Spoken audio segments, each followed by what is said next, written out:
Halo, jumpa lagi dengan saya Pribadi Setianto, mewakili kami berdua menyampaikan topik ANOVA dari mata kuliah Statistika Lanjutan.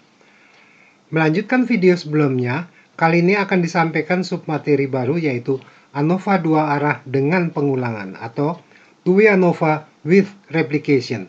Selamat mempelajarinya. Mari kita mulai dengan pendahuluan. Seperti yang terdahulu, ini adalah analisis perilaku rata-rata sebuah respons variabel akibat dua buah perlakuan. Dan sesuai dengan namanya, ada pengulangan atas pengamatan atau observasinya. Maksudnya, pada setiap kombinasi sembarang perlakuan baris dan kolom tertentu, ada lebih dari sebuah titik data.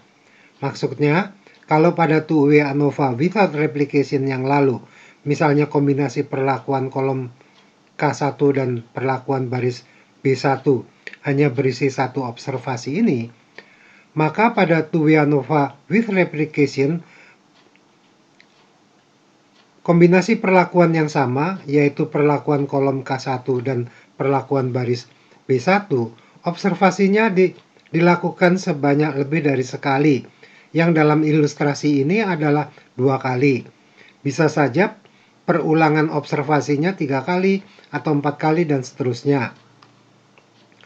Apa kegunaan penting dari penambahan data? Karena data adalah informasi, maka dengan semakin banyaknya data berarti semakin banyak informasi yang tersedia, yang memungkinkan semakin banyaknya fenomena tersembunyi yang dapat dibongkar. Pada situasi adanya replikasi ini, kita akan dapat menetapkan apakah ada interaksi antara kedua variabel perlakuan yang digunakan. Penetapan tentu saja berdasarkan pengujian hipotesis, sehingga kita akan memiliki 3 pengujian hipotesis, yaitu 2 pengujian hipotesis untuk keseragaman rata-rata antar kolom dan rata-rata antar baris, serta pengujian hipotesis keberadaan interaksi antara variabel perlakuan kolom dan variabel perlakuan baris. Namun, temuan keberadaan interaksi hanya akan sampai dengan ada atau tidak adanya interaksi. Kita tidak dapat mengetahui apakah interaksinya bersifat makin menguatkan atau melemahkan atau interaksi apapun antara keduanya. Catatan, Excel menuntut penyusunan data sedemikian sehingga perulangan ditulis secara baris demi baris, bukan menyamping dalam kolom demi kolom. Cara penggunaan fasilitas ini akan dibahas pada lembar berikutnya.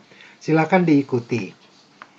Ini adalah fasilitas dari data analisis pada Excel yang akan digunakan, yaitu ANOVA dua arah dengan pengulangan, yang dipanggil melalui ribbon data, kemudian data analysis, kemudian pilih ANOVA two factor with replication. Proses menggunakannya sebagai berikut. Pertama, sorot data. Perhatikan bahwa penyorotan harus mencakupi nama setiap perlakuan kolom maupun baris. Itu sebabnya tidak ada pilihan contreng untuk label, karena memang harus dicontreng. Kemudian, isikan banyaknya perulangan. Isikan 2 atau 3 dan seterusnya sesuai dengan banyaknya perulangan. Kemudian kita tetapkan tingkat signifikansinya yang defaultnya adalah 0,05 dan terakhir tetapkan lokasi untuk penyajian hasilnya. Mari kita lihat contoh tata letak data yang perlu disiapkan untuk diproses. Baik, ini ilustrasi tata letak datanya dengan 2 kali perulangan per perlakuan.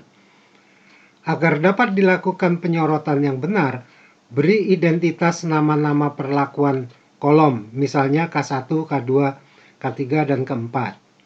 Juga beri identitas nama perlakuan baris, yaitu B1, B2, dan B3. Jadi, untuk ilustrasi ini, penyorotan data adalah untuk ke-7 baris dan ke-5 kolom secara keseluruhan itu.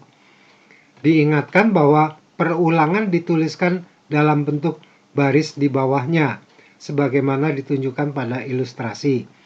Jadi tidak boleh menyajikan perulangan dalam bentuk pada kolom di sampingnya. Setiap identitas perulangan boleh ditiadakan sehingga penulisan baris-baris kolom pertama dilakukan secara demikian ini. Selanjutnya kita bahas prosedur pengujiannya. Kita tidak akan menyampaikan yang untuk keseragaman rata-rata karena prosedurnya identik dengan yang ada pada two-way ANOVA without replication yang lalu. Beginilah prosedur pengujiannya. Ingat, kita akan menguji apakah ada atau tidaknya interaksi antara kedua variabel perlakuan. Jadi yang diuji bukan parameter, sehingga desainnya akan dinyatakan demikian.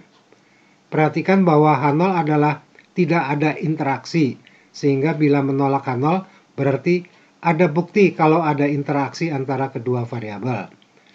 Dengan kriteria yang demikian ini, dan statistik uji yang seperti itu. SSI atau Sum of Squares Interaction, ukuran variasi akibat interaksi antara kedua variabel perlakuan. Bila Sum of Squares ini besar, relatif besar dibandingkan Sum of Squares error setelah masing-masing dikontrol oleh derajat bebasnya, maka kita akan menolak H0, yang berarti kita akan menolak bahwa kedua variabel perlakuan tidak ada interaksinya, atau menolak bahwa keduanya adalah independen. Baik, kita lihat contoh dan sajian hasil Excel pada video berikutnya. Silakan menyaksikannya.